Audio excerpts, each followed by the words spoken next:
Tout simplement par le fait qu'on baisse nos barrières par rapport à tout ça. C'est-à-dire qu'on puisse sortir, s'autoriser de sortir du jugement ensemble de ce fameux adultère, le fait de tromper. Parce que c'est hyper lourd, hein. Voilà, et qu'on puisse vraiment partir, non pas à partir de l'ego, parce qu'en fait, ce qui juge, hein, c'est l'ego, hein, ce qui condamne, c'est l'ego, la tradition judéo-chrétienne, tout ça sont des constructions de l'ego pour nous enfermer dans des boîtes. Et si nous choisissions de nous mettre non plus au niveau de l'ego, mais si nous choisissions de mettre l'adultère au niveau de la conscience, voilà. Et forcément, ça change beaucoup de choses. Parce que on a tous raison et on a tous tort en ce qui concerne l'adultère. Voilà.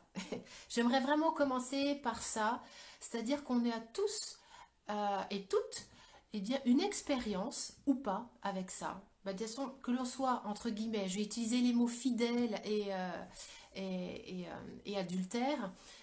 Voilà, pour moi, ça fait partie de la même pièce, hein. C'est le fait d'être fidèle ou adultère, c'est exactement la même chose. Voilà.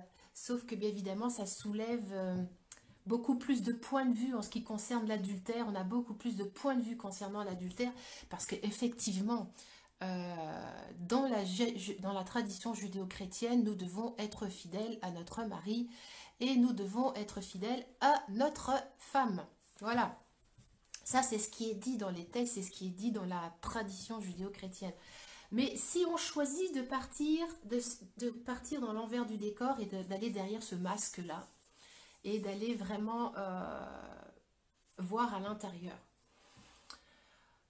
Moi, je vais partir de mon propre terreau, bien évidemment, et effectivement, de partir des expériences d'accompagnement que j'ai pu avoir auprès de personnes qui souffrent par rapport à ça. C'est-à-dire que j'accompagne très souvent hommes et femmes qui subissent, hein, l'adultère. C'est souvent l'être trompé qu'on dit qui souffre le plus. C'est un point de vue très intéressant de dire que c'est celui qui est trompé qui souffre le plus. Je pense que celui qui trompe, entre guillemets, j'utilise ces mots parce que c'est celui qui sont dans l'usage courant, mais je pense que celui qui trompe est aussi dans un espace de souffrance et que pour le coup, lui, il est tellement dans un espace de souffrance que pour le coup, il va chercher dehors ce qu'il pourrait trouver dedans. Hein, c'est-à-dire qu'est-ce qu'on trompe? C'est pas l'autre qu'on trompe, hein, à un moment donné, on se trompe déjà soi-même. Je pense que tous les jours, nous faisons de l'adultère avec nous-mêmes. C'est-à-dire que ça soulève pas mal de choses, hein. L'adultère, d'aller condamner l'autre parce qu'il va soi-disant nous tromper, je pense que souvent, on est adultère avec soi-même. On se trompe soi-même. C'est-à-dire que quelqu'un qui se force à aller tous les jours au travail, faire je dirais un travail alimentaire et que son âme est à côté, qu'il est divisé en deux, pour moi, il est autant dans l'adultère, il se trompe aussi. Alors, évidemment, ça ne va pas nous chercher dans les mêmes espaces. Hein, c'est-à-dire que l'adultère, on est vraiment ça vient vraiment nous chercher dans nos dépendances affectives. Moi, c'est ce que j'ai vraiment découvert, comme si, en fait, l'homme ou la femme que l'on avait choisi, c'est ce qui se passe, hein. Le cas classique, c'est je rencontre mon compagnon, ma compagne, j'ai 15 ans, 18 ans, hein, dans l'adolescence, c'est-à-dire que je ne me connais pas, je ne me reconnais pas, je ne sais pas qui je suis. Et on tombe amoureux du mystère qu'est l'autre, hein. Tout ça, c'est vraiment lié aussi à la façon dont on s'est rencontrés. Tout ce que je ne connais pas chez moi, tout ce que je ne veux pas voir chez moi dans la rencontre, je vais être attirée par l'autre parce qu'il représente ce mystère. Il y a vraiment une attraction. On croit toujours qu'on tombe amoureux de la lumière de l'autre, mais en fait, on tombe amoureux de ces espaces vides. C'est ces espaces vides qui nous magnétisent, qui nous attirent. Soyons très honnêtes. Enfin, moi, quand j'ai compris ça, ça a changé beaucoup de choses dans ma vie. Donc, la lumière, c'est ce qu'on voit, c'est le conscient, on est d'accord. C'est pas grâce au conscient que nous évoluons, hein, que nous coévoluons, c'est effectivement parce que nous allons chercher des espaces inconscients. Donc, c'est grâce, entre guillemets, j'allais dire, aux manipulateurs pervers qui nous font un effet feedback de notre désamour de nous-mêmes que nous allons pouvoir apprendre à nous aimer. Je rencontre beaucoup de personnes j'ai eu le témoignage ce week-end d'une jeune personne. C'est très rare hein, que j'entende ce genre de témoignage, mais pour le coup, c'était hyper précieux. Je voudrais vraiment vous le partager là. Qu'elle remerciait le pervers narcissique qu'elle avait rencontré il y a un an, parce que finalement, il l'avait poussée dans ses retranchements, il l'a poussée à se rencontrer elle-même. Il l'a poussée, ce pervers narcissique, à ce qu'elle contacte son propre désamour d'elle-même. Et je l'ai vu dans cette soirée le remercier. Alors, elle trouvait dommage qu'en fait, qu'il ne puisse pas se rendre compte du cadeau précieux. Et elle en était à me dire, mais en fait, ils ont vraiment leur rôle, ces pervers narcissiques. Ils sont là, en fait, pour nous pousser à nous chercher et à nous trouver. Et je fais le lien entre le pervers narcissique, les relations avec le pervers narcissique et l'adultère, parce que très souvent, effectivement, l'adultère va nous inviter, en fait, à nous trouver. C'est-à-dire que très souvent, donc je le disais, nous nous mettons en couple, nous sommes totalement inconscients de qui nous sommes. Et nous grandissons, et en grandissant avec l'autre, eh bien nous n'avons pas tous les mêmes fréquences, ni les mêmes chemins d'âme, ni la même couleur, ni la même partition de musique à jouer. Et quand on se met en couple à 18 ans, eh bien effectivement, la vibration va évoluer. Hein, on va avoir des enfants, voilà, et que souvent les enfants dans le couple, ça va souvent créer comme une forme de distance.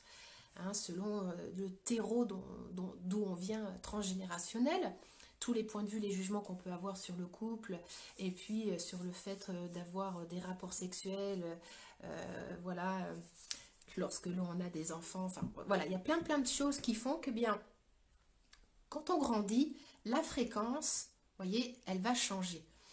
Et puis, forcément, vu qu'elle change, on est invité à se reconnaître et à grandir. Les cas de souffrance les plus forts que je peux rencontrer au niveau de l'adultère, c'est quand il y a une âme qui est là en fait pour être dans un chemin de conscience évolutif, c'est-à-dire d'expansion, et qu'elle s'est mise en couple avec une âme qui, elle, ben, n'est pas sur ce chemin-là. Et il n'y a pas du tout de jugement là-dessus. Hein. Voilà, qu'elle soit dans de l'anticonscience, il n'y a pas du tout de jugement là-dessus. Donc en fait, cette âme qui a choisi d'être dans l'anticonscience, entre guillemets, elle va pousser l'autre à un moment donné à faire un choix. Et ce choix-là, souvent, eh bien, pour transgresser en fait ce premier accord avec le mariage, l'engagement, la fidélité, ben, il va falloir qu'ils choisissent entre la raison, l'engagement, et puis l'appel de l'âme qui est là, qui a envie justement d'évoluer. Et souvent l'adultère intervient, c'est ce que je vois quand il y a une personne eh bien, qui a envie de vivre, hein, c'est vraiment un envie de vivre qui est là, de s'expanser, de rencontrer d'autres énergies de conscience. Et pour le coup, elle va eh bien, rencontrer une autre personne en dehors de son couple pour vibrer, pour réussir à, comment dire, capturer, en fait, grandir dans son évolution. Alors après, c'est tout un stratagème hein, que je vois moi, parce que j'ai les deux en fait, j'ai les personnes qui trompent et ceux qui sont trompés. Et en fait, pour celui qui vit l'état de victime, d'être trompé, quand il découvre le poteau rose, c'est la sidération, c'est l'état de choc. Très souvent, je me suis rendu compte euh, qu'il y a une désillusion, c'est-à-dire que le couple était mis sur un espèce de piédestal où on est dans le déni, parce qu'en fait, il faut bien comprendre que quand on vit l'adultère, il y a une part de nous qui sait. Il y a une part de nous qui sait. Hein, parce que les inconscients reçoivent toutes les informations, sauf qu'il y a une part de nous qui, pour protéger un idéal, va être totalement dans le déni par préservation. Et pour le coup, eh bien, il y a une espèce de chute, vraiment mais vertigineuse, extrêmement douloureuse. C'est un état de choc pour celui qui découvre, et surtout quand il est dans un espace où il s'est renié lui-même pour engager tout dans l'équilibre du couple. Et là, en fait, eh bien, ça va demander de l'alchimie, hein, tout ça. Hein. Ça va demander de l'alchimie. Bah, ça va déjà accepter de regarder eh bien, l'autre, de désillusionner souvent, enfin, le compagnon ou la compagne qui trompe était mis sur sur un espèce de piédestal, donc en fait il chute, hein, il chute, il y a l'état de sidération. Après il y a une oscillation entre colère, tristesse, et à ce moment-là, ce qui est très intéressant, moi c'est là où je les récupère, c'est qu'en fait les personnes, quand elles sont trompées, restent dans l'accusation: tu m'as trompé, tu as fait ci, tu as fait ça, voilà. Et pour le coup, c'est là où le retour au cœur de source va demander beaucoup de courage. C'est-à-dire de faire cette boucle finalement, quelle part de moi, à quel endroit, qu'est-ce qui fait que moi je me suis trompée, qu'est-ce qui fait que je me suis reniée, qu'est-ce qui fait que eh bien, j'ai été dans cet état de déni, et quel espace de moi, quelle conscience est-ce que j'ai besoin de récupérer qui pourrait contribuer à ce que je grandisse, parce qu'il s'agit vraiment bien de ça. C'est de passer en fait dans un amour plus conscient, euh, moins idéal. Voilà, c'est peut-être passer de l'enfant justement à l'adulte en ce qui concerne l'amour. C'est-à-dire, je t'aime tant que tu m'es fidèle, et le jour où tu es infidèle, je te déteste.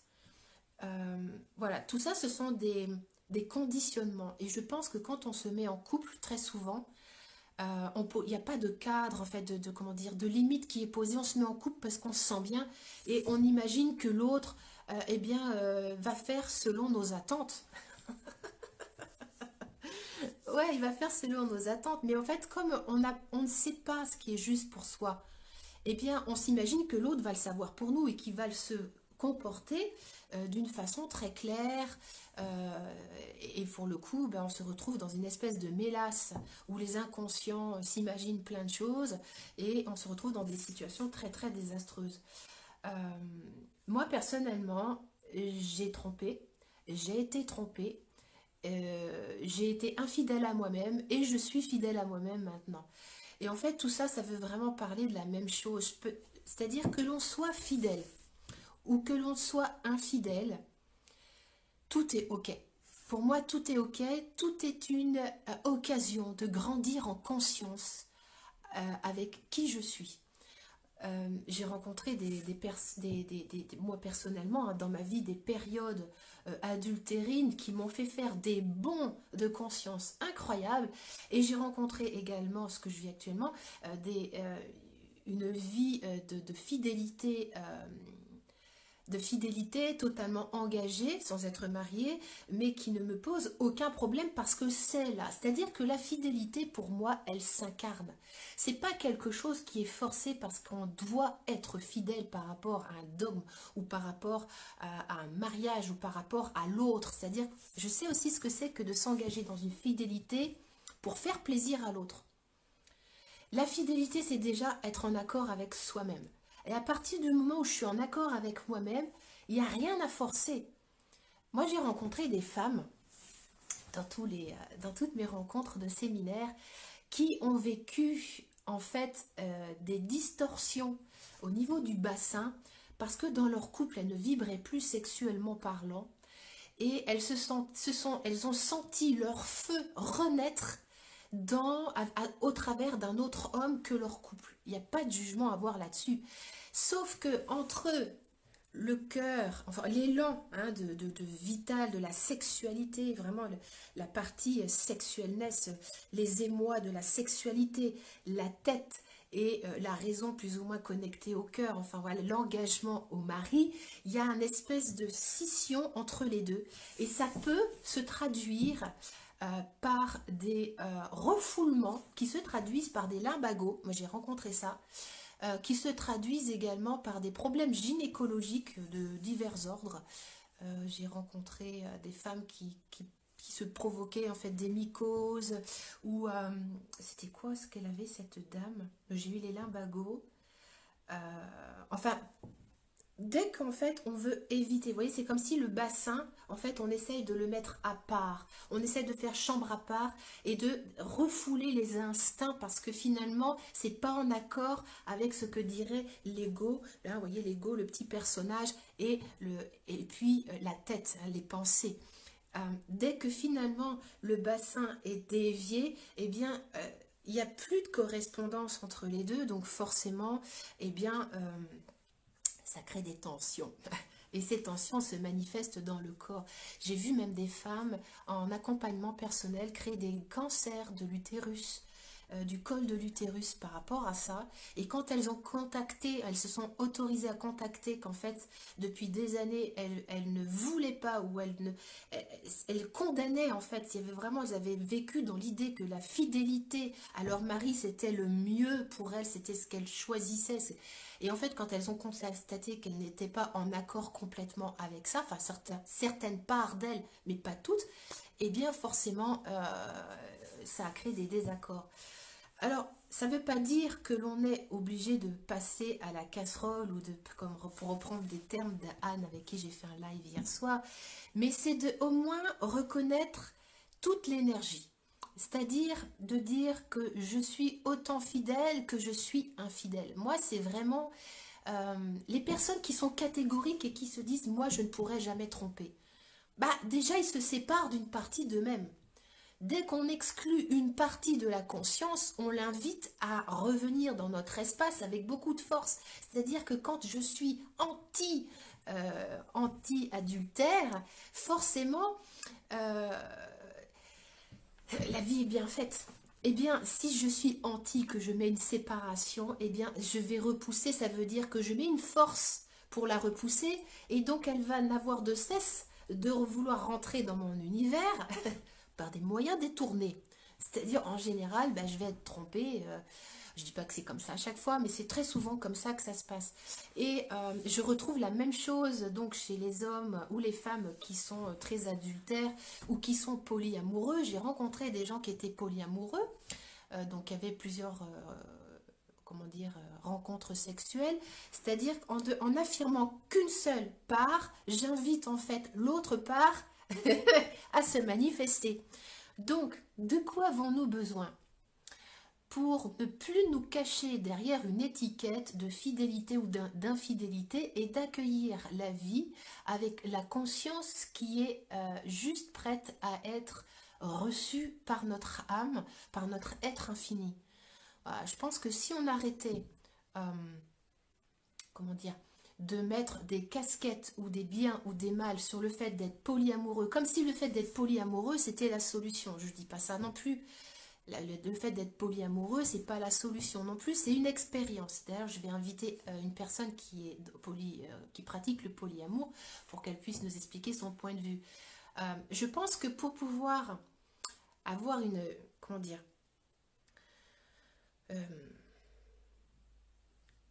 c'est important de pouvoir inclure tout.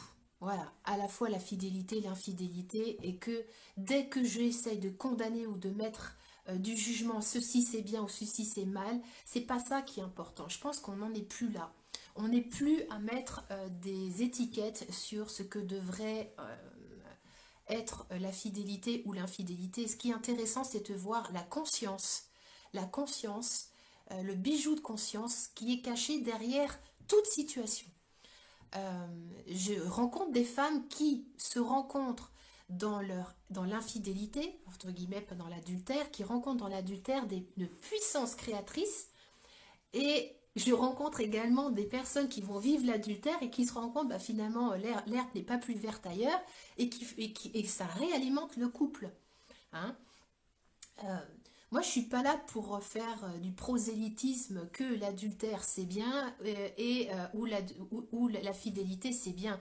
Je pense vraiment que c'est très important que chacune et chacun, eh bien, nous choisissions de grandir selon les possibilités qui sont offertes devant nous et ne pas laisser la tête ou les jugements prendre le relais sur l'invitation de la conscience. Voilà. Euh, Dès que l'on met la tête, c'est automatique, on va être dans la souffrance. Moi, actuellement, je suis extrêmement fidèle et ça ne me pose aucun problème. J'aurais pas pu dire ça dans d'autres relations avec lesquelles j'ai vécu avant. Mais parce que, en fait, la fidélité, c'est ce que je vous disais tout à l'heure, c'est être fidèle à soi-même. Et c'est aussi en parler avec l'autre, non pas dans un espace qui juge, mais c'est de pouvoir parler de la fidélité, d'être dans un échange conscient avec son partenaire. Je pense que c'est hyper important ben, de poser, de savoir ben, où est-ce qu'il en est l'autre, est-ce qu'il ressent le besoin de désirer ailleurs et de ne pas se mettre dans un espace de douleur par rapport à ça. Pour moi, je pense que c'est hyper important. Moi, j'aime bien questionner mon homme et lui dire, voilà, est-ce que tu te sens dans une énergie de séduction? Est-ce que tu as envie de séduire? Et on est très transparent, il y a beaucoup de transparence. Et s'il me dit, bah ouais, celle-là, elle m'a fait un peu d'effet, mais c'est génial. Vous vous rendez compte le courage qu'il faut pour un homme d'assumer, de dire bah, qu'une femme lui fait de l'effet sans être dans la peur du coup de bâton qui va lui tomber sur la tête. Si je sens en moi un inconfort, finalement, qu'il pourrait être attiré par quelqu'un d'autre, ben, je veux dire, quel est l'espace inconfortable? En fait, ça m'invite à regarder l'espace inconfortable, qui souvent, pour moi, c'est la petite fille, hein. En tant qu'homme ou en tant que femme, ceux qui sont jaloux, maladifs, ou qui sont très possessifs, celui qui veut posséder, il possède avec son ventre, hein. Il veut vraiment tisser, j'appelle ça les tentacules. Hein. Il y a vraiment des tentacules de possession, de dépendance affective qui fait que finalement, sans cette tentacule, il a l'impression de ne plus exister. Donc, c'est quelle est l'énergie, l'espace et la conscience de moi cachée derrière la tentacule de dépendance. Et ça, c'est de l'amour. Derrière chaque adultère, derrière chaque tromperie, il y a une quantité d'amour incroyable. Ce sont des invitations à nous retrouver, mais pas trouver l'autre, se trouver soi. Alors effectivement, c'est pas confortable. Je me souviens avoir, quand j'ai vécu l'adultère moi-même, j'ai vécu des choses épouvantables. Hein. On tombe dans un trou, mais il faut le traverser, ce trou. C'est ça le truc, c'est que à l'époque, j'étais pas tout de la vie, il m'arrive avec aisance, joie et gloire. Euh, mais ce sont des espaces qui, en général, nous invitent à entamer un travail de fond sur l'enfant, la guérison de l'enfant intérieur. Et sans cette fracture, le fait de tomber en fait là-dedans, eh bien, on ne peut pas aller récupérer le morceau de soi qui est manquant. Je pense notamment aussi au jumeau rescapé, au syndrome du jumeau rescapé qui, lui, est tellement absorbé en fait à vivre à travers l'autre, pour anticiper les besoins de l'autre, pour faire tout pour le couple, pour faire tout. Et en fait, il n'existe pas en tant que je, il existe à travers le nous. Eh bien, à un moment donné, quand le nous se casse la gueule, le jeu, eh ben, il tombe dans un trou intersidéral, quoi. Moi, j'ai souvent rencontré des blessures du jumeau manquant par rapport à ça. Hein, c'est-à-dire que on revient dans la fêlure, dans la fracture existentielle de la séparation. Séparation égale la mort, égale, eh bien, la moitié de moi meurt. Voilà. Et voilà, tout ce que ça fait remonter, là, eh bien, retour au cœur de source. Et ça demande vraiment mais ça demande du courage, ça demande de se mettre en marche vers soi-même. Et il y a beaucoup de thérapeutes qui sont très aguerris là-dedans. Alors, qu'est-ce qu'on a comme petite... Merci pour cette explication de l'état de choc. Courage, exactement. Ensuite, un amour moins passionnel.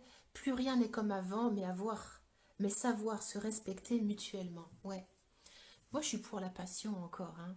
Enfin, je pense que la passion, mais c'est ce que je disais, je parlais tout à l'heure avec une amie, c'est de pouvoir en fait créer des espaces passionnels ensemble, de fusion, et que en fait cette diffusion ne soit plus syndrome de souffrance. Et, on fusionne tous les jours avec des énergies, c'est-à-dire on est fait partie d'un tout, continuellement avec nos enfants, avec notre famille, notre père, notre mère, notre compagnon. Donc l'invitation, c'est que voilà, il y a des confusions entre fusion et défusion souffrance. Hein, quand je vais défusionner, ça veut dire que ben, je suis dans un état de souffrance parce que je n'existe plus. C'est l'impression que ça a, du moins. Mais en fait, la vie, c'est ça.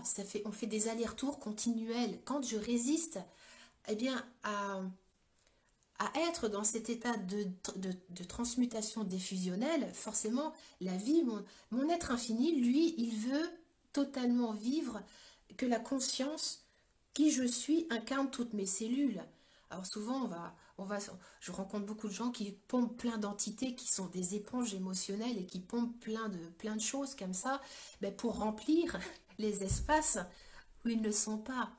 Et souvent, le couple, l'autre dans le couple, eh bien, va remplir des espaces où je ne suis pas. Effectivement, quand il me trompe, mais c'est intersidéral, quoi, la blessure. Et c'est un cadeau, vraiment, je dis toujours que c'est vraiment un cadeau. Quand quelqu'un vient me voir avec cette blessure-là, je dis, mais quel cadeau de conscience est-ce que tu es prête à récupérer ou prêt à récupérer derrière cette blessure?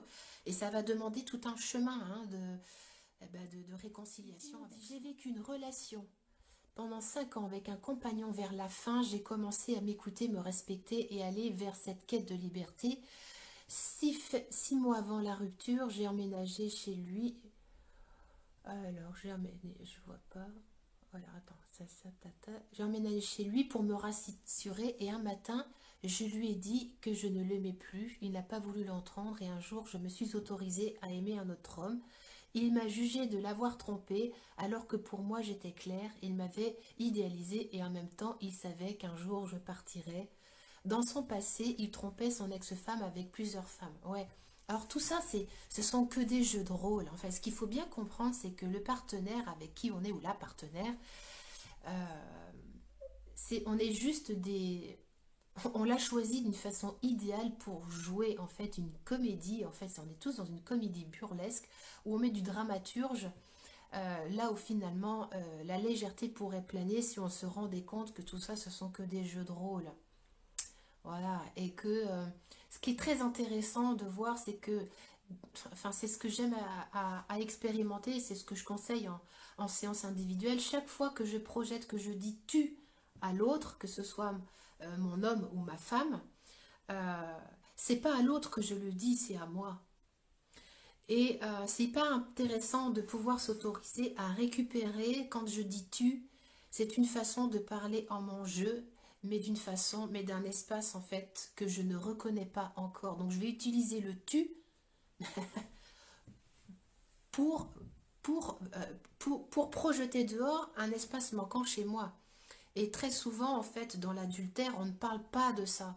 On n'en parle pas parce que ce sont des sujets sensibles, alors qu'effectivement, le fait que l'un et l'autre, on puisse reconnaître eh bien, ses limites, il y a des couples qui sont polyamoureux, qui vivent du libertinage, et c'est ok, quoi. Alors, j'aime bien aussi, j'ai lu un truc là-dessus, euh, dans le monde du tantra, qu'il fallait être... on est engagé avec une seule personne et tout le machin. Et je pense qu'à partir du moment où on est dans une certitude de vouloir enfermer, comment dire, quand une parole devient un dogme, même moi, hein, voilà, ne croyez pas ce que je vous dis, hein, expérimentez. Hein. Dès que l'on met une certitude sur une énergie, ça en devient un dogme et ça enferme. Voilà, et je vois quelquefois beaucoup d'ego spirituels, même dans le tantra, où ils sont dans des... tout le monde a raison et tout le monde a tort. Et à partir du moment où on contacte que ce que l'autre dit, il le dit à propos, à partir de sa propre expérience, moi je me souviens, j'étais sûre d'être une femme fidèle. À l'âge de 30 ans, j'étais sûre d'être une femme fidèle. Et voilà, j'étais toute jeune. Et puis j'ai rencontré un jeune homme et j'ai vécu une passion amoureuse adultérine, enfin dans une vie extra-conjugale. Et je me souviens, mais, la conscience que ça a ouvert chez moi, et je me souviens avoir parlé à Dieu, mais je lui dis, mais Dieu, si à l'époque, hein, c'était pas, c'était il y a longtemps, hein. Dieu, vraiment, si tu existes, tu ne peux pas condamner ça. C'est tellement beau et ça ouvre tellement d'espace chez moi que tu ne peux pas, Dieu ne peut pas condamner la joie et l'expansion dans lequel je suis actuellement. Et ça a été la première prise de conscience pour moi, d'aller, de vraiment de sortir de cette croyance que le fait d'être une femme fidèle allait me rendre heureuse toute ma vie. J'étais coincée dans un point de vue, mais c'est normal vu que c'était mon éducation. Et il a fallu que j'expérimente eh bien, la vie adultérine pour me rendre compte que la vie adultérine, il y a des espaces de conscience qui ont pu émerger. Et après cette vie adultérine, je suis rentrée dans une vie hyper fidèle. Et après, à nouveau, voilà, on surfe en fait. On surfe constamment. L'invitation, c'est vraiment, c'est ce que je dis toujours, c'est de vraiment s'autoriser à laisser l'énergie des deux rentrer dans notre univers et de voir Chaque fois que je juge, que je condamne l'une de l'autre, c'est de voir quel espace de moi je condamne. C'est tout simplement ça. Alors, salut Coucou, Rémi. coucou. Est-ce Ouais, que ça va, tu me vois? Ok. Hop, ouais, on d'accord. te voit tous, il y a quand même 40 personnes, donc c'est quand même pas rien. Donc c'est un sujet qui intéresse beaucoup. Donc en fait, que je resitue un petit peu, quand j'ai posé ce post sur l'adultère, tu m'as dit j'aimerais bien intervenir parce que moi je découvre que je suis polyamoureuse et j'ai trouvé ça hyper intéressant que tu puisses partager ton point de vue, enfin ton expérience par rapport à ça. Oui. Alors, en fait, il s'avère que je suis née comme ça et quand j'étais adolescente, je parlais à mes camarades voilà, de mon âge, du fait, je n'utilisais pas le mot polyamour. D'ailleurs, polyamour, ça veut dire, en fait, c'est une éthique relationnelle qui fait qu'on est en amour avec une ou plusieurs personnes, mais en toute transparence, en fait, voilà, tout simplement. Et quand on dit qu'on est en amour avec quelqu'un, il peut y avoir de la sexualité ou pas aussi. Ça peut être des Mhm. amitiés amoureuses ou des choses comme ça. Enfin, c'est très varié. Et en fait, c'est l'idée que on part du principe que on accepte que l'homme ou la femme qu'on aime euh, peut aimer d'autres personnes, peut avoir du désir ailleurs et en toute transparence. C'est-à-dire, voilà, on le sait et c'est OK. Alors, c'est OK, bien sûr, pas toujours, évidemment, mais tout ça je reviens au fait que, effectivement, quand j'étais adolescente, je sentais que j'étais polyamoureuse. Je n'utilisais pas le mot, ça n'existait pas à l'époque, mais j'avais dit clairement à mes camarades, ben, écoutez, moi, je sais pas, mais si j'aime un garçon et qu'il aime une autre fille, mais qu'il m'aime aussi, bah, c'est OK, en fait, il n'y a pas de souci, parce que s'il aime plusieurs personnes, et si moi j'aime plusieurs garçons, bah, c'est une réalité en fait. Moi, je voulais toujours partir de la réalité. Et en Mhm. fait, je me suis pris comment dire, une avalanche de jugements, de reproches. Mais tu peux pas dire ça, c'est pas possible. Si tu n'es pas jalouse, ça veut dire que tu n'es pas amoureuse. Voilà. Et puis, il s'avère que voilà, j'étais adolescente et j'ai voulu finalement, parce que comme j'avais aussi des particularités j'étais assez différente des autres. Du coup, je me suis dit, bon, ben, je vais arrêter maintenant d'être si différente et je vais essayer de me conformer à ce modèle. Et donc, j'ai acheté tous les jugements qu'il y avait autour du fait que c'était mal d'aimer plusieurs personnes, surtout si on était une femme d'ailleurs. Voilà. Donc, il y a aussi cette petite différence entre l'homme et la femme.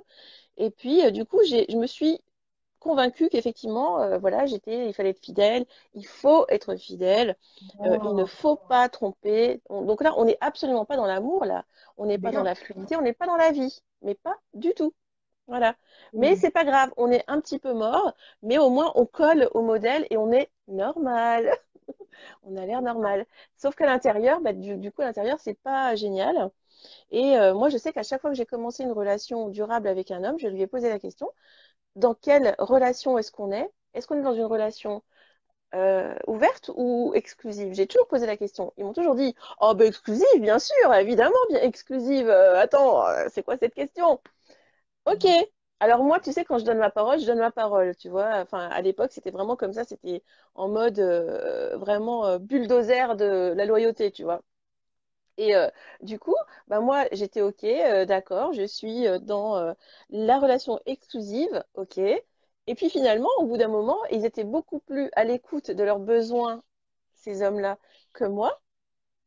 Et c'est ça qu'ils me montraient en allant Mm. voir ailleurs, en allant Mm. vivre leurs désirs ailleurs.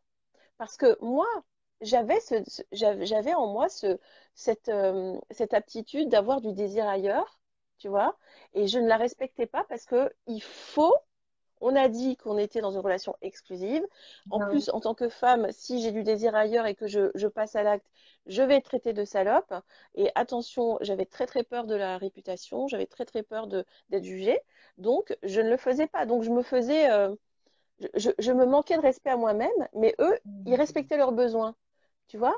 Et après, j'avais plus qu'à dire, ben voilà, tu n'as pas respecté ta parole, ben nanana, donc moi j'ai respecté, donc moi je suis la victime, toi tu es le méchant, et au revoir, voilà.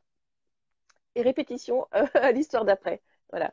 Et en fait, euh, aujourd'hui que j'ai clairement euh, pris conscience que j'ai été polyamoureuse depuis le début et aujourd'hui je peux vivre ça dans un cadre où finalement moi en tant qu'humain aujourd'hui, ben, je me fous de ce que pensent les gens. Et en même temps, il y a aussi ce cadre du polyamour qui existe aujourd'hui, avec par exemple aussi, il y a les cafés poly, qui sont des réunions où on discute en fait du polyamour. On discute vraiment avec une règle d'écoute et de partage et d'authenticité. Et, euh, et du coup, ça permet de trouver aussi du soutien quand on a finalement cet élan d'aller vers le polyamour et puis de trouver des personnes qui comprennent un peu de quoi on parle et qui ont... Voilà. Donc ça, c'était une petite pub pour le Café Poly. Si vous en Oui. avez un dans votre ville, n'hésitez pas à aller voir parce que vraiment, en général, il y a énormément de bienveillance. Voilà. Et donc tout ça pour dire Il y que... a Anne qui me dit quelque chose là.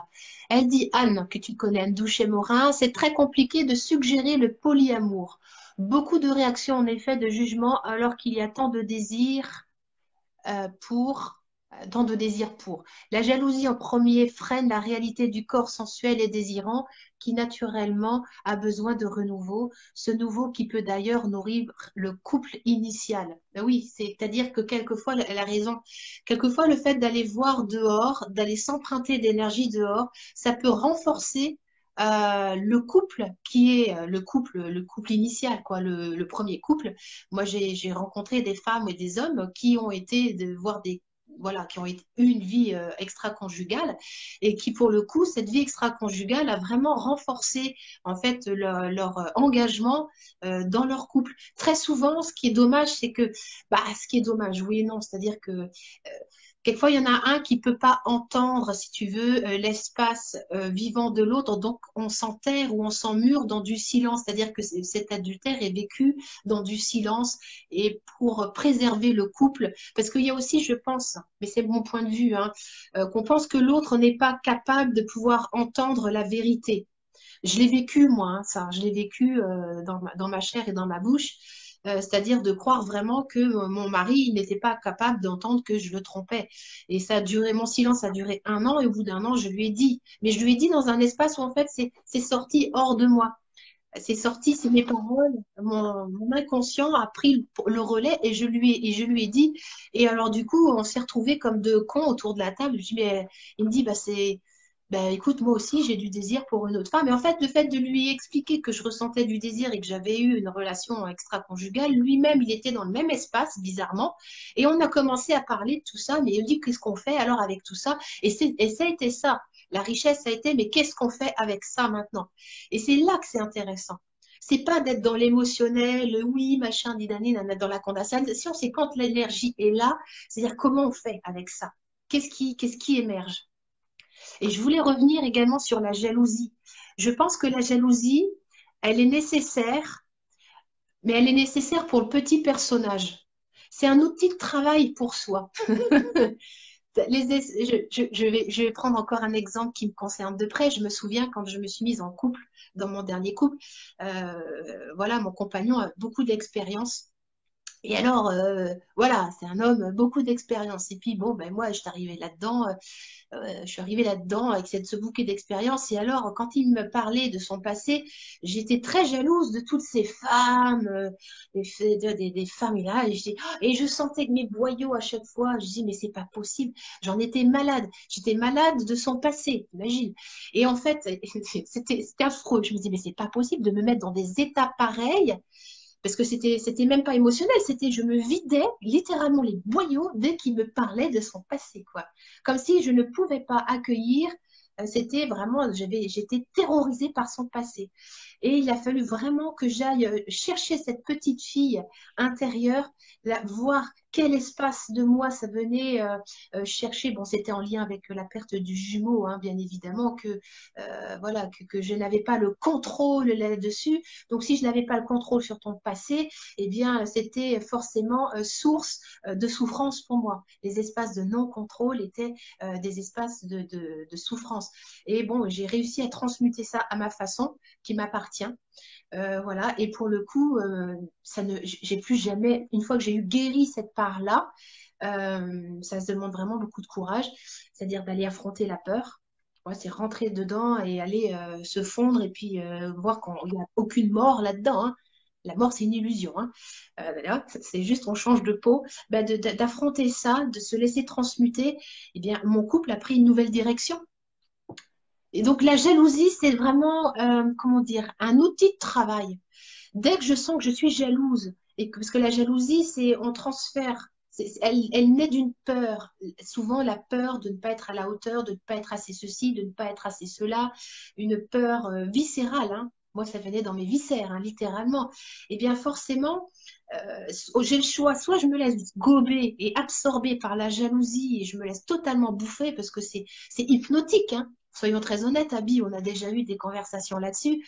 Et quand on sait très bien qu'une émotion très forte, quand elle est accrochée très très loin, hein, dans le chapelet de saucisse, ça va nous chercher dans des espaces d'inconfort qui peuvent être très vertigineux. Mais on a le choix, soit on se laisse absorber totalement, soit eh bien, on accepte d'entrer dans le jeu. Dans le jeu de l'émotion, tout en ayant une part de soi qui reste en conscience et qui garde l'axe, c'est-à-dire qu'on est à la fois dans le cyclone, on est l'axe et la tourmente autour. Le problème, c'est que la majorité des gens, quand ils rentrent, quand ils tombent une première fois, ils se font embarquer. Tu te souviens d'image de la machine à laver, le cyclone, Mhm. et il va et ça tourne et il y a des gens, ils restent coincés très très longtemps là-dedans.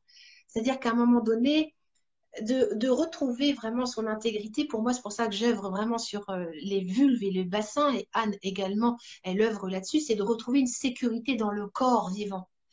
Et le corps vivant, lui, il trompe pas.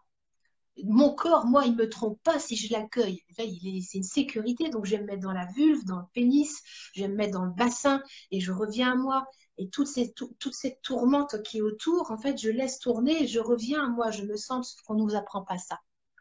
On ne nous apprend pas ça. On nous apprend à tomber et à nous laisser embarquer par l'émotion. Mhm. Je voudrais juste préciser que là, je parlais de mon expérience, de mon retour au polyamour. Je ne suis pas du tout en train de dire qu'il faut faire ça. Je dis absolument pas ça. Je dis juste que ça, c'est une possibilité, le polyamour, et que, en tout cas, moi, ce que ça me permet, c'est un espace qui me permet de vivre une réalité que j'ai, qui est d'avoir effectivement la capacité d'avoir du désir pour plusieurs personnes. Et, euh, et c'est tout simplement la joie de se dire bah, je suis libre d'aller vers ces personnes tout en ayant une éthique, hein, c'est-à-dire voilà, parce que en plus je n'aime pas cacher, je n'aime pas avoir à cacher, ça ne me plaît pas. Et du coup, ben, cette éthique-là me permet voilà, de vivre voilà, ces aspects de moi. Et d'ailleurs, c'est ça que je voulais dire, c'est que finalement, euh, quand moi j'étais dans le cadre des relations monogames où j'étais trompée et du coup j'étais la victime, tout ça, mais finalement ma colère quelque part c'était de dire punaise, mais lui il se donne le droit que moi je ne me donne pas, tu vois? Et c'est ça, c'était juste ça que je voulais éclairer aujourd'hui parce que il y a beaucoup de femmes qui sont dans cette situation-là et de se dire elles Beaucoup sont en d'hommes aussi, colère, hein. Et il y a beaucoup beaucoup d'hommes à d'hommes vivre. aussi. Beaucoup. J'entends des hommes qui me disent s'il y a des hommes qui vont voir dehors, c'est qu'il y a bien des femmes pour les recueillir. Ouais, ouais, Voilà, ouais. donc, Mm. ouais, c'est chouette. Alors, il y a Samuel qui nous dit c'est comme le milieu libertin, c'est pareil, c'est pas parce que l'on fréquente le monde libertin que l'on ne s'aime pas en couple. Mais en fait, que ce soit le polyamour, le libertinage, les espaces tantriques, pour moi, c'est exactement la même chose. On retrouve exactement les mêmes structures humaines de jugement, de condamnation, de dire et de mettre dans des étiquettes, dans des cases. Voilà, c'est-à-dire que c'est effectivement, il y a les gens, c'est vrai que c'est le libertinage est considéré comme pervers ou malsain, mais je veux dire, ne pense ça que les gens qui ont peur de cet Mm. espace-là, sans avoir Mm. franchement essayé ni vécu. Moi, Mm. j'ai recueilli des témoignages de personnes, d'ailleurs, je ferai certainement une vidéo avec une femme qui pratique le libertinage très régulièrement, voilà, qui est libertine d'ailleurs et qui s'en cache absolument pas. J'ai rencontré des personnes qui sont libertines et qui sont bien plus alignées dans leur cœur, sexe, cœur, esprit, que certains qui se disent tantriques, machin, ou spirituels, qui pour le coup, il y a toujours un des trois foyers qui manque. Alors, c'est pas que dans le libertinage, les gens sont plus alignés, c'est pas ça que je veux dire, parce que j'ai vu aussi des gens, voilà, hop, qui sont totalement abusés dans le libertinage. En fait, peu importe l'espace que l'on fréquente, je veux dire, on fréquente l'espace avec ce que l'on est, ce qui nous anime. Si on est dans un espace de conscience et d'être au plus juste avec soi, peu importe que l'on soit dans un milieu BDSM, de libertinage, de polyamour, allez, de tantra ou alors de chamanisme, peu importe l'espace où on va, c'est toujours la même essence, c'est toujours nous. Voilà, et c'est comme s'il fallait que chaque espace ait une étiquette et à chaque fois, il y a des cases. Je pense que c'est intéressant. Moi, j'aime expérimenter, j'expérimente tout. Et à partir de l'expérience, je m'en fais, j'alchimise l'expérience et je me Mhm. dis, eh bien, ça, c'est OK pour moi, ça, non, ça, j'ai réussi à rencontrer cet espace de conscience chez moi, ça, non. Voilà, et c'est OK. Pour moi, rien n'est bon, rien n'est mauvais. C'est ce qui est, comment dire, tout est une invitation à pouvoir grandir. Oui, ah oui. Mm. Alors, Samuel, c'est aussi des relations de couple, mais en même temps libres et les deux parties sont consentants. Ouais. Moi, j'ai rencontré j'aimerais d'ailleurs pouvoir, euh, comment dire, interviewer des couples, des vieux couples. Quand on dit des vieux couples, c'est des couples libertins, mais qui ont plus de 60 ans et qui sont libertins depuis 30 ou 40 ans. Voilà, qu'on puisse s'imprégner de leur. Moi, j'en connais, hein, des gens qui, voilà, qui fréquentent les clubs libertins, qui sont des vieux couples et qui finalement, eh bien, ils se connaissent, ils sont dans le respect. Et je vois beaucoup, il y a beaucoup de conscience et d'amour dans ces couples-là. Mm. Alors, le mot adultère condamne tellement, j'ai trompé, condamne tellement, alors que c'est de l'énergie de vie. Ben oui, c'est ça, C'est Anne, ça. c'est ça. C'est totalement ça. C'est toujours en fait que derrière, il y a vraiment beaucoup de conscience à récupérer, beaucoup d'énergie de soi. Mm. C'est-à-dire que pour moi, quand l'autre, entre guillemets, nous trompe ou quand on va tromper, c'est qu'on a besoin vraiment de. Il y a un espace de nous qui a besoin de se reconnaître. Mm. Ah oui, De oui, oui. se Tout à reconnaître fait. et de se reconnecter. Et que c'est une addiction hein, de le déni de soi. Hein. Complètement. Alors, j'ai une question. Bonjour, Karine. Quand tu as choisi la fidélité, as-tu choisi aussi l'exclusivité? Est-ce que le polyamour est une possibilité légère et expansive pour toi à l'instant T? En fait, j'ai rencontré un homme avec lequel, qui remplit, en fait, qui est tellement homme qui est tellement complet à mon goût. Hein. Attention, je ne dis pas il correspondrait pas à quelqu'un d'autre. Hein. C'est-à-dire que je suis tellement en accord dans mon couple intérieur et il y a tellement en fait de connivence, de confiance, euh, de communication avec mon homme, hein, qui est juste la manifestation de mon homme intérieur, que Mhm. pour le coup, en fait, euh, je n'arrive pas à me laisser inspirer par d'autres hommes. Je ne sais pas comment Mm. expliquer ça. Et c'est pas quelque chose qui est calculé, c'est juste dans ma vérité actuellement. Alors, on en a parlé ce week-end avec Philippe. Il me dit, mais oui, tu dis ça maintenant avec l'énergie qui est là. Mais je dis, mais oui, je suis totalement authentique avec ce qui est là. C'est-à-dire que la Mm. fidélité là, elle n'est pas recherchée, Oui. elle n'est pas préméditée, elle n'est pas, c'est un état. Voilà, je suis dans un état de fidélité déjà avec moi-même. Mm. Du coup, il y a une forme de transparence et un questionnement. Voilà, on fait beaucoup de choses ensemble. Et en fait, la question de fidélité ou d'infidélité, en fait, elle ne se pose pas. Pour moi, j'en suis là actuellement. Alors, je ne sais pas comment ça sera dans 5 ans. J'aurai peut-être un autre discours. J'en sais rien. Et je veux même pas Mm. savoir. C'est-à-dire que Ouais. pour le moment, je me sens polyamoureuse, mais je me sens investie sexuellement. Si on va vraiment parler de la sexualité, je me sens vraiment animée sexuellement qu'au travers de cet homme-là. Euh, on est engagé vraiment, enfin moi je suis engagée vraiment avec moi-même et je suis intimement persuadée parce que j'avais tendance à me dire que quand l'homme ne correspond pas ou ne m'apporte pas une partie de, comment dire, comment dire, d'une satisfaction, en fait, parce que j'aurais pu projeter, enfin je m'en mêle, mais j'essaye de clarifier un peu tout ça en moi. J'ai choisi un homme qui n'est pas du tout, en fait, dans le modèle commandé au Père Noël. Voilà. Père Noël, c'est la tête, hein. Ok? C'est-à-dire que moi, je vis avec un homme qui est totalement à l'opposé de moi. C'est-à-dire que c'est quelqu'un de pratico-basique, qui est dans la logistique, qui est un terre-à-terre, qui est un terrien. Et en fait, au départ, je condamnais ça. Et en fait, je pensais qu'il ne pourrait pas m'emmener dans des espaces fantasmés pour moi. Et en fait, ben, et je me suis totalement plantée. Je me suis totalement plantée. C'est quelqu'un qui est bien plus conscient que ce que je voulais voir au début. En fait, l'invitation, c'est quand je vois quelque chose chez l'autre, c'est tout est le contraire de ce que ça paraît être et rien n'est le contraire de ce que ça paraît être. Donc, en fait, chaque fois que je projette quelque chose chez lui, je me dis que l'opposé est là aussi, systématiquement. Donc, quand je me dis, en fait, oui, non, il me fait pas vibrer à tel endroit et tout, je dis, oh là là là là là là, qu'est-ce que j'attends encore que mon homme aille faire des choses que je suis capable de remplir chez moi toute seule. Mm. Et c'est pour ça qu'en fait, il y a cette pas de fidélité. Fidélité, c'est le retour au cœur de source. C'est ce que moi, j'œuvre Mm. tout le temps. C'est chaque fois que je dis, mais il ne peut pas me rendre heureuse. Il ne peut pas faire ceci, il ne peut pas faire cela, il ne peut pas pour moi. Quand je m'entends dire ça, c'est OK. Mais avant, je tombais dans le piège. Maintenant, c'est que vraiment, j'ai ce retour au cœur de source de me dire, qu'est-ce que j'essaye de trouver qu'il fasse à ma place que je sais faire aussi bien, sinon mieux.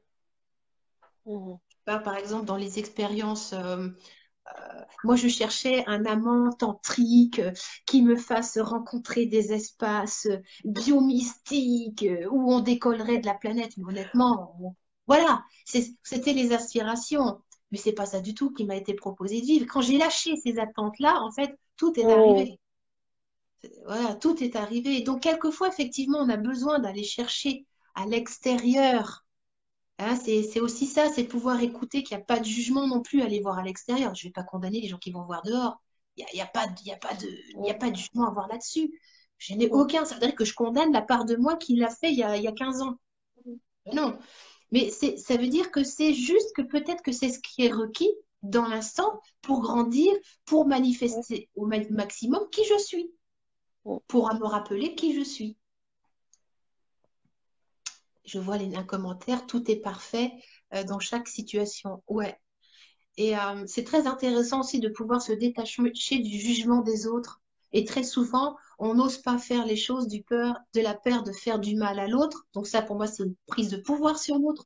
Je garde le secret, je ne dis pas parce que finalement, je te crois suffisamment impuissant pour Mm. ne pas accueillir le fait que j'en suis là, moi, dans ma vie.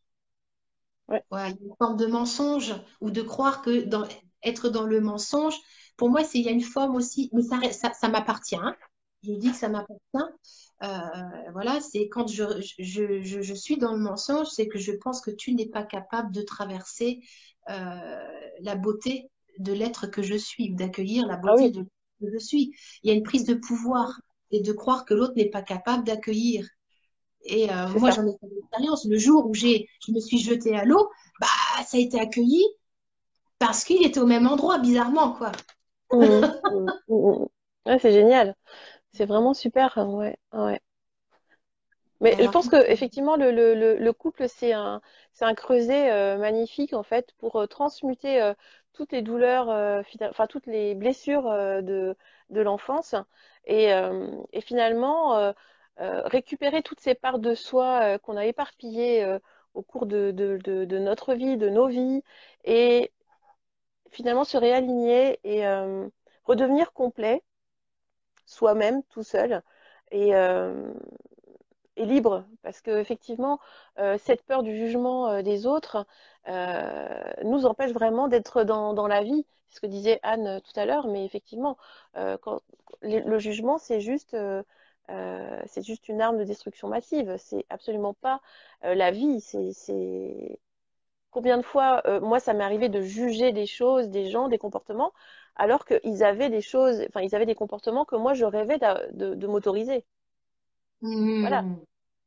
Parce que, et donc, comme je me coupais de mon propre élan de vie, je ne supportais pas que quelqu'un d'autre se l'autorise, tu vois. Bien sûr. Donc maintenant, Mais quand quelqu'un me juge, voilà, donc quand quelqu'un me juge, maintenant, je me souviens de ça. les espaces de jugement parlent de nous. Mm, Ça parle c'est de ça. nous. Tout ce que l'on dit à l'autre, c'est à nous. Quand je parle à mon homme, j'ai toujours un espace où je dis, c'est pas à lui que je parle, c'est à moi. C'est ça. Ouais. Et c'est une gymnastique, hein, parce que, C'est mais ça. c'est tellement tentant de se laisser embarquer. Mais la tentation, elle est tout le temps. C'est tout le Mm, temps. Et que je veux dire, on est tout le temps, je veux dire, mais que ce soit pour des nobles causes. Alors, il y en a plein qui fleurissent en ce moment sur Internet et à la télé, des nobles causes. Voilà, et mm, d'aller lutter contre ceci, lutter contre cela, juger telle action, juger telle action. À chaque fois mm, qu'on est dans le jugement, en fait, c'est un espace de soi qui est renié. ouais. Et c'est vraiment le retour au cœur de source, pour moi, c'est vraiment un acte de courage. Mm, C'est un acte de courage, vraiment. mm, c'est vrai. Bon, c'est cool. Alors, juste dernière petite phrase. Marie, Francisco, tu nous dis, avec mon amour d'aujourd'hui, rien n'était prévu dans notre vie. C'est âme à âme qui est venue faire de belles expériences. C'est vraiment rigolo. Ben ouais. Et je dis aussi, merci beaucoup Marie pour ton témoignage. Je dis qu'en fait, en matière d'amour, il n'y a pas de sexe ni de polarité sexuelle. C'est-à-dire qu'on peut tomber amoureux d'un homme ou d'une femme, que l'on soit homme ou femme. Il n'y a pas de voilà, quand j'aime bien, quand on veut sectoriser, je suis homo, je suis hétéro, je suis asexuel. Et si nous étions tout? Oui. Moi, je Mm, rencontre je suis tombée amoureuse de femmes, des passions amoureuses avec certaines femmes. C'était extraordinaire. Qu'est-ce que j'ai mm, grandi? mm, Il n'y a pas de jugement à avoir là-dessus. Toute amitié est une forme d'amour. C'est ce qu'on mm, vit toutes les deux, hein. Abby, on a une relation assez mm. transparente Ah, toutes mais les oui, deux. bien sûr. Ouais, ouais, ouais. Une relation très vivante. Et c'est ce que Mm, toute expérience de couple eh bien, est une invitation vraiment à, à, à, à respirer, mm, à respirer ensemble. mm. Bon, cool. Bon, on va s'arrêter là. Qu'est-ce que t'en penses? À moins que tu aies quelque chose à rajouter, Abby, toi, de ton côté à toi? Ah, j'ai envie de dire, j'ai envie de dire, vive l'amour, mais dans un élan de vie, dans la fluidité. Vraiment, c'est le mot fluidité qui me vient. Et déjà, tomber vraiment en amour avec soi-même. Parce que, donc, je vais reparler, désolée, mais non, pas désolée, en fait, de la prière pour la yoni, parce que c'est ça qui m'a vraiment aidé à ancrer ma reconnexion à moi-même, à ma reconnexion à mon bassin, à la vulve, et retomber en amour avec mon corps. Et finalement, tout ce travail préalable que j'ai fait, ben, ça a été la préparation pour pouvoir créer une relation amoureuse qui soit vraiment euh, comment dire, nourrissante, quoi. Tu veux dire Tu vois, par là que le fait de tomber amoureuse de ta vulve, de la reconnaître comme étant, ouais, y avoir autant d'âme que dans ton cœur, que dans tes cheveux et dans tes mains, ça a contribué à t'accepter intégralement. Je fais lien avec mhm, Femme Divine Intégrale. Et pour le coup, à accepter la diversité. La ouais, diversité de toutes les formes d'amour possibles dans cette existence. C'est ça que tu veux me dire? ouais, exactement. Ouais, Cool! ouais, ouais. Donc, mesdames, même messieurs, hein, mettons de l'âme dans nos pénis, mettons de l'âme dans notre basse, dans notre bassin, dans nos vulves, parce qu'effectivement, de remettre de la conscience à l'intérieur, ça permet, en fait, sexe, cœur et esprit, enfin, je veux dire, Mhm, chakra, tout ça, c'est aligné. S'il y a, c'est comme je disais tout à l'heure, quand il y a un de nos centres qui est soit le cœur brisé en mille morceaux, soit je me suis coupée au niveau de ma spiritualité ou mon bassin, je l'ai renié, tant que je ne mhm, sais pas les trois les trois foyers alignés, c'est compliqué. On est dans un état d'insécurité. Hein. Pour être au centre, comme je disais tout à l'heure, de euh, la tornade, ça fait comme un tube. C'est Mhm. un tort de conscience. En fait, on devient un tort de Mhm. conscience. Et finalement, on se laisse Mhm. traverser partout à ce moment-là, dans toutes les directions. Et tout est toujours Philippe qui me dit, mon compagnon, je ne fais que cela. Oui, oui, oui, oui, oui. Ouais. Bon, voilà, il va me gronder, il me dit, oui, tu devrais pas parler de notre couple, tu devrais pas parler de nous. Je dis, mais oui, mais bon, il faut bien que j'en parle un petit peu quand même voilà, de ce qui m'anime. Je pourrais pas animer ni parler avec aisance si je n'incarnais pas complètement plein de choses.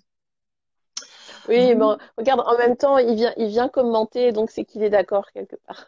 Oui, oui, oui, oui. Mais je demande toujours son avis. Alors, tu Ouais, as ouais. suivi le live? Voilà, et je le Mm, remercie, je te remercie Philippe parce que c'est grâce à toi hein, que je mm, suis voilà que j'ose en fait parler parce que si on dit toujours que derrière chaque homme il y a une femme, mais je mm, dis je témoigne aujourd'hui que derrière chaque femme il y a un homme aussi hein, il n'y a pas de séparation et que le mm, couple vivant c'est ça, c'est qu'on s'accompagne vraiment à ouais, grandir et à, et à et à livrer notre parfum. mm, Voilà. super. Voilà, je vous fais un gros bisou, bisous, bisous, ma belle Abby. Je te remercie Merci, infiniment. merci à toi aussi. Merci beaucoup pour tout ce que tu nous proposes. Ouais, ouais, ouais. C'est toujours avec joie et cœur et voilà, Mhm, toujours pour libérer de la conscience et de l'ouverture. ouais, Bisous tout le monde. merci. Au revoir. Ciao.